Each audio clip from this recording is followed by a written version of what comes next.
Okay, and here we are live at the Vortex. We've been doing a lot of Facebook Lives and little mini meditations and mini mindfulness moments, and this is live. You've got Grandmother Sue and me here, Blonde or Barbara, and say hi, Sue. Hi, everybody. Hopefully there's some anybody's out there. So whether you're on the call live or not, or whether you're watching the replay, we hope you're going to get a lot of value, because what's happening on the planet, those of us, myself included, and many, many others of you apparently, are very, very sensitive to the energies when the solar flares and these mega energetic openings happen around the solstices and the equinoxes. And we're right in the middle, coming up within the next 36 hours to the mega solstice in December. So for those of you who are here in Australia, summer solstice starts at exactly 3:26 a.m. on the 22nd of December. And for those of you who are in New York, let's see if I can get this to show. Katie's on the beach. Hi, Katie. Sounds a nice place to be on this hot day. 36 degrees, wow. Oh, geez, we think 26 is hot. We think 26 is hot here. Yeah, and it's funny because the software here is programmed so that for the weather I was used to have, snow falling, how much snow do you want? We've got all the Christmas sleighs, if you like. Not anything that's happening here in Tassie, I can tell you. So Sue, and if you like this, if you like what we're doing, you'd like to see us live broadcast more often, please share this with your friends now or leave a comment, and that helps us a lot. So thanks for showing up, Katie. And I see someone else who's got something there. Who's that? Ann Snyder. Welcome, Ann. How you doing today? So also you'll be able to leave comments. Leave comments if you have any questions about whatever we're talking about, or questions you'd like Grandmother Sue to talk about today. All right, so Sue, what you were looking at, what we wanted to talk about today was exactly this mega opening for the December portal. And do you want to share with us a few of your thoughts on what's happening right now energetically on the planet today? Well, we've got a great big list of things happening at the moment. We've just gone through the new moon, which always brings new beginnings. But just before that, we had a major storm on the sun, and we're having these huge winds go through, and they're like electromagnetic, so they're affecting everybody. So moods will be up and down and all over the place, and kids will be erratic, everybody will be erratic, which is not unusual amongst pre-Christmas hours anyway, especially at the post office. So there's all that happening. There's a quadruple alignment in the stars, and that one is bringing Saturn into Capricorn, I believe, and finally out of Sagittarius, which is going to be even more relieving for me. Takes a lot of pressure off, because the more sensitive you get, the more you actually feel these different energies coming in. And having been doing this for many years now, I do get very, very sensitive, and moods are very hard to control sometimes. Yeah. Especially when you're up to your 15,000th red Christmas card with the address written in grey. You can't read them. Anyway, then we come up into the actual summer solstice, which for us is a direct opening into the galactic center. So this allows us to access the galactic sun, or the great central sun, which is where most of our energies come from. And we have a direct route to it. So we've had all this build-up, clearing out with the galactic winds. We've had the new beginnings, which are pushing forward the new things we want to do, and we're ready to go into, because this next year changes. And I had this vision last night, or a little thing in meditation, that I saw like a square, two square boxes going into each other. And this is what's going to happen with our solstice. The new energies are going to go like this. And as they do, the outside energies are going to peel off. So it could be a radical letting go for some. it could be just a nice smooth transition for others that are 3 parts there anyway. So hang on to your hats. It's going to be a roller coaster ride till the end of the year. And thank goodness we get a 3-4 days off just after the solstice, so we can enjoy Christmas finally. So that's about what I'm doing. But we talk about these things a lot, these mega openings that happen that allow more and more the adamantine particles to come down and access to us on a human physical level to access all of these energies.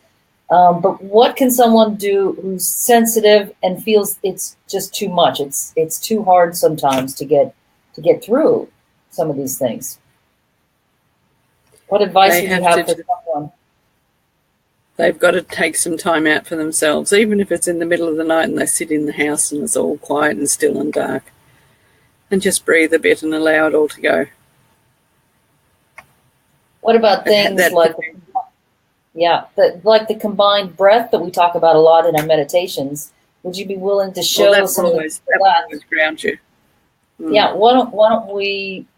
Can you walk us through just a few combined breaths at this moment to help people, show them how to, and practice how to do that grounding, that we're assimilating these energies into our physical body? Okay, well, this was given to me many years ago now by our beautiful host Kuan Yin, who helps us out enormously here at the Vortex Centre. Yeah, and she told me to tell everybody to do 3 deep breaths from the centre of the earth, drawing it up from the beautiful liquid crystal centre of the earth, right up through your feet, through all your lower chakras until you reach the higher heart. And then take a full deep breath into the higher heart, expanding the top of the chest fully. 3 deep breaths in the centre of the earth.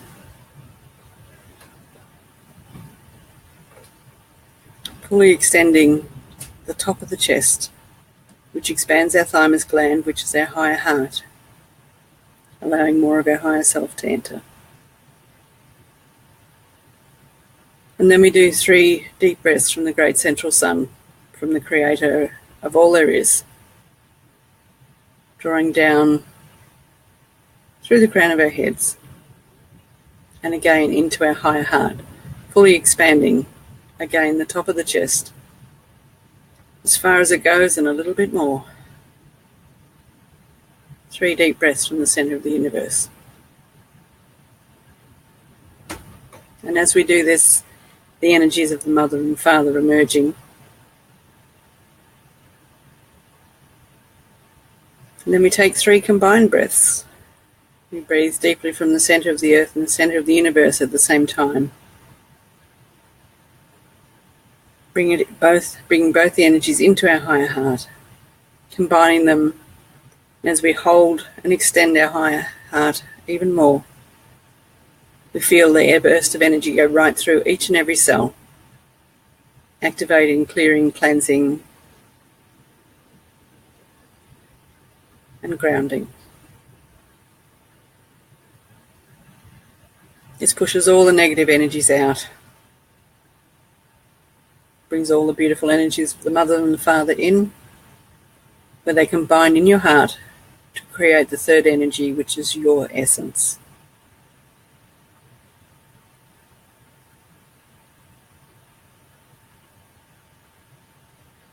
You're totally at one with your spirit, your higher self, your soul, your essence, whatever you want to call it.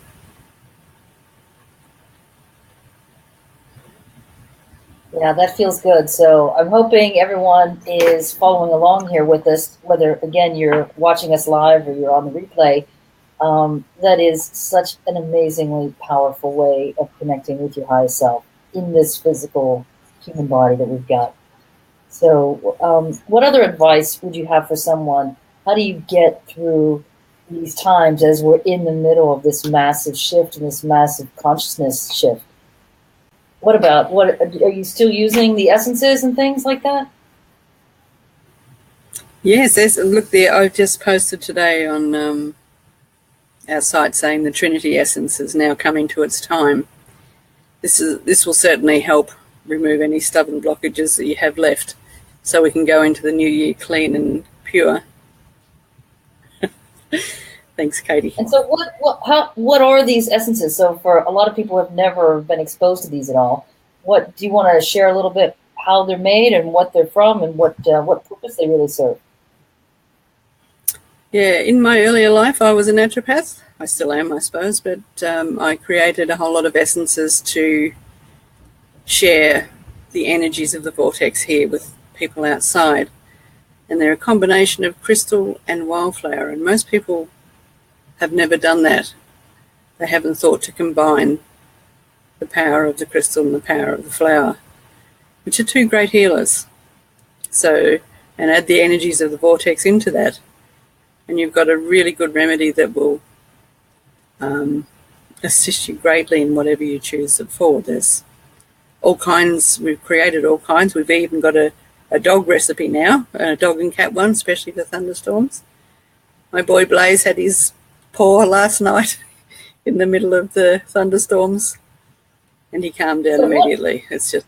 Yeah. One of the things we've talked about, though, is because we're way out in the middle of the forest overlooking the ocean. So for those of you who have been here, this really is where we live. And part of the job as an earth keeper is protecting that vortex. And so we've had this conflict for decades and decades since you first moved to the properties. How do you protect this space yet share it? And for me, I think the essences and meditations that we do are one of the biggest ways that we can help bring the vortex to you. You don't have to get on a flight for 33 hours. Is how long it usually takes me to get to New York from here. You don't have to... Even though what? We do love to see people. We do. But if you can't get here physically, and you can't spend an afternoon just hanging out, feeling the energies, assimilating the energies, allowing the energies to work with you, this is the fastest, easiest way to get a little piece of the vortex and have it with you and help it activate your DNA and help it bring a sense of peace and calm to bring you to a higher state of being. Does that accurately describe it, Sue? Yes, and we do. I will mention a very, very popular Mary essence. When Blon and I went to France a few years ago, we were blessed to have a couple of very close encounters with Mary, and she activated our crystals, and I brought them home along with some Mary water that was activated by her supposedly, and it was very potent, I might add. I tested it, and now you remember. We put them on the we put them on the vortex and created an essence from those crystals, and a white waratah, which is the purest of the waratahs. It was the original one, according to Aboriginal legend. The first waratah was white, and so we've called it purity, but the waratah is the greatest healer in the wildflower essences, and the crystals that Mary charged up for us are all Herkimer diamonds and fabulous. They've been in all the major power sites. So this essence is very potent, but the minute you even hold the bottle, you'll feel the energy come up and go into your heart and then spread out through the body. It is just one of the most beautiful essences we've made. I know we've got. And what would be the first essence if someone wanted to try them out? What would be the first essence you would recommend? I always recommend or the Tasmanian version of or is the Tasmanian Healer, which is made with the Tasmanian waratah and aurolite, and the ore is made with the New South Wales waratah and aurolite. So the two great powerful healers combined. Both work remarkably well. They give you beautiful clarity of thought, and then if you take them consistently for a week, any blockages that are blocked up in there or locked up in there will be released. So for some people that might sound a bit like a contradiction, like we're talking about, peace and love and kindness and compassion, what you're going to feel when you have the essences, and at the same time releasing blockages. That is not always very fun. So how do you reconcile that both happen and help actually what makes this such a really powerful remedy? It works exactly the same way that the new energies coming in do, because they're on a higher frequency from the vortex. As you feel the warmth and the higher vibrations, it feels wonderful, and you naturally expand. And as you do that, the higher frequency pushes out the lower frequency. So if you keep doing that, then eventually the lower frequency has to go and be released. It's the same principle as the new energies coming in. You end up, the new energy push the old out, and so that, I just knocked over my bottle of ore that I gave to poor old Blaze last night. Maybe we should spritz it. Yeah, they've kept us. Mm-hmm. But again, these essences, these aren't things that you spray in a room. These are actually elixirs that you take under the tongue. Is that correct? Homeopathic preparations, yes, they're drops. Yeah. 7 drops under the tongue for each of them, except Trinity. We only take 3. I am just thinking, you're only taking 3. All of our things say 7 drops. So we're not doing 7 drops anymore? Is that we need to change our labels? Yeah, I've told you that a couple of times. We only need to do 3 of Trinity. 3, 3, 3. Oh, no. Of Trinity, you're saying, yes. But on the others, we do 7. Right. There's still a 7, yeah. Yeah, okay, good. All right, because we are doing a label redesign, and I just going to need to send off an email to somebody right now as soon as we get off of this. So what else is going on with these energies right now, or what do you see coming up for 2018 as an overview? The greatest thing I see at the moment happening is a fear, and that everybody's going to go into fear now because, and I don't mean, horrible fear. It's a fear of the unknown, because everything has to change and we can't do things the way we used to. So it's going to be a period of confusion because the new isn't actually in form yet and the old has gone. So we're in a bit of limbo land, and unless our new path has been revealed, or we're already following it when we'll ease into the new energies beautifully. But if we haven't reached our new path, then there can be a little bit of fear and anxiety of what's going to happen and what's going to change and how we're going to do this.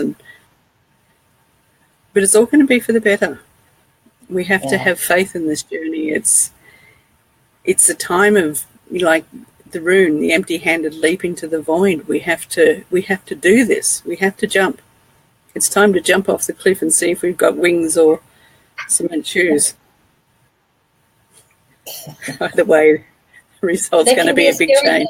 Having done that 4.5 years ago, that's a very, very scary thing sometimes. I can tell you. Yeah, it is, and that's why we have to try and go past the fear. And just know that it's a time of waiting and patience. And hey, Jenny. Jenny's on the call now too. Jenny. Hey, Grandmother Jenny. Hopefully we can get you on another one of our live calls very soon, Jenny. Hope to see you. Hope to see you live on the computer soon. We'll see. Yeah, that would be lovely. Yeah. What other things do you think will help people get through? For me, particularly at this time of year, there are a lot of people who are actually very sad at what is a happy time. If you don't have little young kids running around to play Santa for, it can be a hard time for people dealing with family who are there, family who's not there. Any suggestions for getting through the actual holidays with your current physical family? I mean, we've got the soul family that we read here. What about dealing with your physical family? What are your thoughts on getting through those holidays? Again, for the people who are here, the people who are missing because they're not here anymore. This is a fear that I'm sort of trying to show people that's happening now with you as a typical example. You've been far more homesick these last few weeks and months leading up to Christmas than you've ever been. And that's the fear of leaving everything behind, because it is changing. And this is what we're doing. We're letting go of all of our past. Just talking about it makes me cry. Yep. I recommend some more for you. Yep, I should stop and get some in the other room over there. Give me a minute. No, don't open a new bottle. Plenty at home. But yes, this is what's happening. This is what I'm trying to show you. We've got to let go of everything that we have been, and in letting go, you know, if you love something, you let it free, and if it's yours, it comes back. We don't actually let go. We don't actually let go of them. We release them and set them free, and they're still with us. They can be even closer because we're not trying to hang on to them. So they can reach closer. You can feel them closer, is what I'm trying to say, I guess. But for people that really hate Christmas, there's some really bad times and very hard times. I know a few people in our little town here that have lost their partners just before Christmas. Yeah. And that bleeds for them. It's terrible when things like this happen, but it's all part of the releasing and moving on. We've just got to keep the faith in our hearts that it is getting better, and it is going to be better. Because we can't go back now. There's no way out. There's only one way forwards now. Yeah, and that is the scary part, isn't it? For many people. It is. It's very, because I very see a much lot so. of people just want it, like, let's just make it the way it is now. This is good, or this is tolerable, or this is what we think we want. And it's actually never going to be this way again, ever. It will be something different. Yep. This now is only here for this teeny, very tiny little moment. Tomorrow, the next second is a whole new moment. That's right, Jenny. We don't jump in the paddling pool. We go for the deep end. Yeah. Yes, indeed.